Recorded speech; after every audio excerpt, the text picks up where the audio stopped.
శోకము, మోహము, జర, మరణము. ఈ ఆరింటిలోనే తిరుగుతూ ఉంటారు.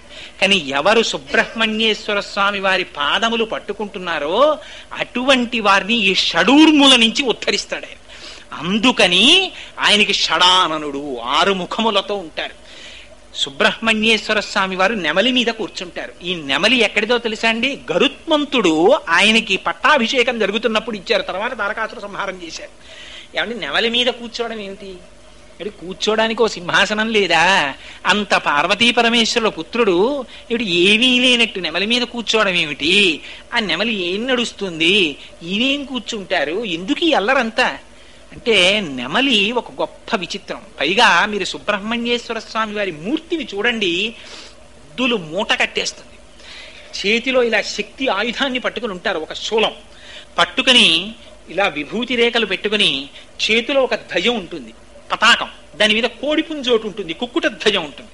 ఆయన కూర్చునేదో నెమలి మీద కూర్చుంటారు. ఆ నెమలి కాళ్ళ కింద పాము తిరుగుతుంటుంది. మళ్ళీ ఇవన్నీ విచిత్రాలు కావండి. ఎక్కడా లేని ఏమిటో కోడిపుంజు ఏమిటి, కూర్చోడానికి ఓ నెమలి ఏమిటి, నెమలి కాళ్ళ కింద పాము ఏమిటి, ఈయన 6 ముఖాలు ఏమిటి, వల్లీదేవసేన భార్యలేమిటి, ఏమిటి అల్లరంతా? అందులోనే ఒక గొప్ప రహస్యం. ఆయనకి విశాఖుడు అని పేరు. విశాఖపట్టణానికి పేరు ఎందుకో తెలుసా అండి? విశాఖుడు అన్న పేరు వల్ల వచ్చింది. విశాఖుడు అన్న నామానికి అర్థం ఏమిటో తెలుసా? విశాఖుడు అంటే పరమశివుడికి ఇందాక చెప్పానే స్థాణుహు అని పేరు. స్థాణుహు అంటే ఎండిపోయిన చెట్టుగా ఉండిపోయిన వాడు అని ఒక అర్థం. అలా ఉన్న పరమశివుణ్ణి అమ్మవారు విడిచిపెట్టదు. అపర్ణ అని అమ్మవారికి పేరు. అపర్ణ అంటే ఆకులు తినని కూడా తినకుండా తపస్సు చేసిందని ఒక అర్థం. అపర్ణ అంటే పరమశివుడు ఎండిపోయిన చెట్టులా నిలబడిపోయినప్పుడు అప్పుడు కూడా విడిచిపెట్టకుండా ఎండిపోయిన తీగలా చుట్టుకుని ఉండిపోయిందని అర్థం. మరి చైతన్యం ఎక్కడుంది అంటే శాఖుడు అంటే శాఖలుంటే కొమ్మలు, విశాఖుడు అంటే కొమ్మలు లేనితనం, ధవ అంటే భర్త కలిగింది, విధవ అంటే భర్త లేనిది. అందుకని విశాఖుడు అంటే శాఖలు లేవు. మరి అప్పుడు సుబ్రహ్మణ్యుడు ఎక్కడ ఉన్నాడు? ఆ చెట్టు లోపలే చిన్న చైతన్య బీజం కింద లోపల ఉండిపోయాడు. ఆ ఎండిపోయిన చెట్టే మళ్ళీ ఆకులు కొమ్మలు అన్నింటితో వచ్చేస్తుంది. ఎక్కడుంది చైతన్యం? లోపల ఉంది చైతన్యం. అందుకని ఆయనకి గుహ అని ఒక పేరు. ఈ గుహ అన్న పేరుతో ముత్తుస్వామి దీక్షితులు వారు తిరుత్తని వెళ్ళి ఆయన మీద పాటలు రాశారు. రాస్తే పరమ ప్రీతి పొంది సుబ్రహ్మణ్యేశ్వర స్వామి వారు ప్రత్యక్షమయ్యారు. ప్రత్యక్షమై కలకండ నోట్లో పోశారు. పోస్తే అప్పుడే ఓ కీర్తన రాశారు. నాకు కీర్తనలు రావు, కానీ ఎంత అద్భుతమైన కీర్తన తెలుసా అండి అది. ఆ గుహ అన్న నామంతో ముత్తుస్వామి దీక్షితులు సుబ్రహ్మణ్యేశ్వర స్వామి వారి యొక్క దర్శనం అయిన తర్వాత కీర్తనలు ఇచ్చారు. త్యాగరాజు గారి కీర్తనలు రాశారు. అంతటి మహానుభావుడైన నెమలి మీద ఎందుకు కూర్చుంటారంటే నెమలి పురి విప్పుతుంది. నెమలి మిగిలిన పక్షులన్నింటికీ ఓ గుణం ఉంటుంది, తోక ఒకటే ఉంటుంది దానికి. అది ఎప్పుడో విప్పుతూ ఉండడం, అందులో రంగులు రావడం. కాకి అంటే దిగుమాల కాకి ఎప్పుడో ఓలాగే ఉంటుంది. అంతే కాకి పురి విప్పిందండి అని ఎవరు అనరు. నెమలి ఒకటే పురి విప్పుతుంది. పురి విప్పుతుంది, నాట్యం చేస్తుంది, అదో విచిత్రం. మళ్ళీ ఇందులో సుబ్రహ్మణ్యేశ్వర స్వామి వారు నెమలి మీద కూర్చుంటారంటే అర్థం ఏమిటో తెలుసా అంటే కాలం ఎప్పుడు ఒకలాగే కనపడుతుంది. ఏమంటే కాలం గ్రీష్మ ఋతువులో కాలం అంటే కొత్తగా ఉంటుందా అండి? వాచీలు ఏమైనా ఇటు నుంచి ఇటు తిరుగుతాయా అంటే అలా ఏం తిరగవు, ఎప్పుడో ఒకలాగే తిరుగుతాయి గడియారాలు. కానీ మరి ఎక్కడ తేడా వస్తుంది? అగ్ని ముఖంబు పరాపరాత్మకమాత్మ కాలంబు గతి రత్నగర్భ పదము శ్వసనంబు నీయూర్పు రసన జలేషుండు దిశలు కర్ణంబులు దివము నాభి సూర్యుండు కర్ణులు శుక్రంబు శలిలంబు జఠరంబు చలదులు చదలు శరము సర్వౌషధులు రోమచయము శల్యంబులు అద్రులు మానస అమృతకరుండు ఛందములు ధాతువులు ధర్మసమితి హృదయము ఆస్యపంచకముపనిషద్ ఆహ్వయంబైన నీరూపు సరసత్వమై శివాఖ్యయై స్వయం జ్యోతి అయి ఒప్పు ఆజ్యమగుచు అంటారు. నెమలి మీద కూర్చోవడం అంటే నెమలి పురి విప్పుతుంది. పురి విప్పితే రంగులు రంగులు రంగులు రంగులు కనపడతాయి. అలాగే కాలము కూడా 6 ఋతువుల కింద నడుస్తూ ఉంటుంది. ఒక్కొక్క ఋతువులో ఒక్కొక్క కొత్తదనం కనపడుతుంది. ఒక ఋతువులో చెట్లు ఆకులన్నీ రాల్చేస్తాయి, ఒక ఋతువులో చెట్లన్నీ చిగర్చేస్తాయి, ఒక ఋతువులో మంచు పడుతూ ఉంటుంది, ఒక ఋతువులో అపారమైన చెమట పట్టేస్తుంటుంది, ఒక ఋతువులో వర్షం పడుతూ ఉంటుంది, ఒక ఋతువులో ఎండిపోతుంది. ఇన్ని రంగులు, ఇన్ని మార్పులు ఎక్కడి నుంచి వచ్చాయి? ఒక కాలంలోంచే ఉంటాయి. ఒక నెమలిలోనే అప్పుడు విప్పేటప్పటికి ఇన్ని రంగులు కనపడతాయి.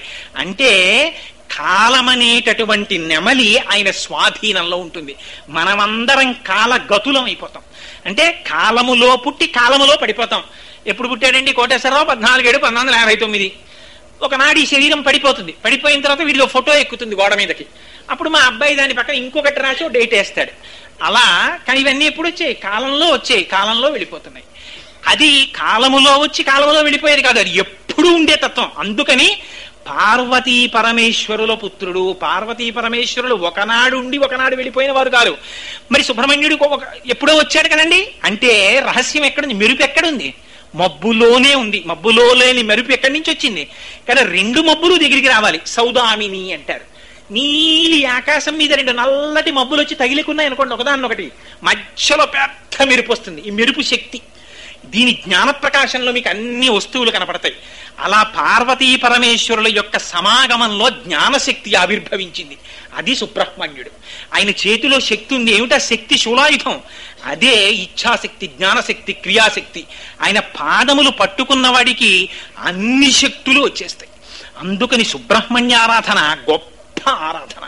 అందుకని ఆయన చేతిలో శూలం పట్టుకుంటారు. మరి నెమలి కాళ్ళ కింద పావేమిటి? పాము అంటే రెండు అర్థాలు ఉంటాయి. ఒక పాము ఊర్ధ్వముఖంగా ఉంటుంది, ఇది పైకెక్కుతూ ఉంటుంది. ఇలా ఉంటాయి పాములు. కొన్ని పాములు కిందకుంటాయి. కిందకున్న పాము అధోముఖంగా వీర్యం పోవడం. వృషాకృత్వా గోత్రస్కలనమధవైలక్షితమితం లలాటే భర్తారం చరణకమలే తడయతితే చిరాదంత శల్యదహన కృతమున్మూలితవత తులా కోటిక్వాణై కిలికిలితమిషానరిపుణ అంటారు సౌందర్యలహరిలో శంకరాచార్యులు వారు. యోగరహస్యం చెప్తూ కేవలం సంసారమునందు వీర్యభ్రష్టుడైనటువంటి వాడు రేతపతనాన్ని పొందుతుంటాడు, తేజస్సు పోగొట్టుకుంటాడు. ఊర్ధ్వరేతస్కుడైనటువంటి వాడు బ్రహ్మాన్ని పొందుతుంటాడు. అందుకని నెమలి కాళ్ళ కింద పడిపోయినటువంటి పాము బ్రహ్మజ్ఞానములకు కింద పడిపోయినటువంటి సంసారం. వాడు సంసారమునందు మగ్నుడు కాడు. మరి వల్లి దేవసేన వీళ్ళిద్దరు ఎవరు? భార్యల కింద చెప్తారు. కానీ వల్లి అంటే కుండలిని శక్తి. 3.5 చుట్ల చుట్టుకుని మనందరికీ మూలాధారం దగ్గర కుండలిని శక్తి పడుకుంటుంది. పడుకుని ఆ తోక తల కలిపేసి పడుకుని ఉంటుంది. దాన్ని ఎవ్వరూ లేపకూడదు కూడా, గురువుల అనుగ్రహం లేకుండా. దాన్ని లేపితే ఆ పాము పైకెక్కుతుంది. అది ఆశాంతం అంటారు. ఆశాంతం అంటే ఆధార చక్రం దగ్గర నుంచి సహస్రార చక్రం వరకు వెడుతుంది.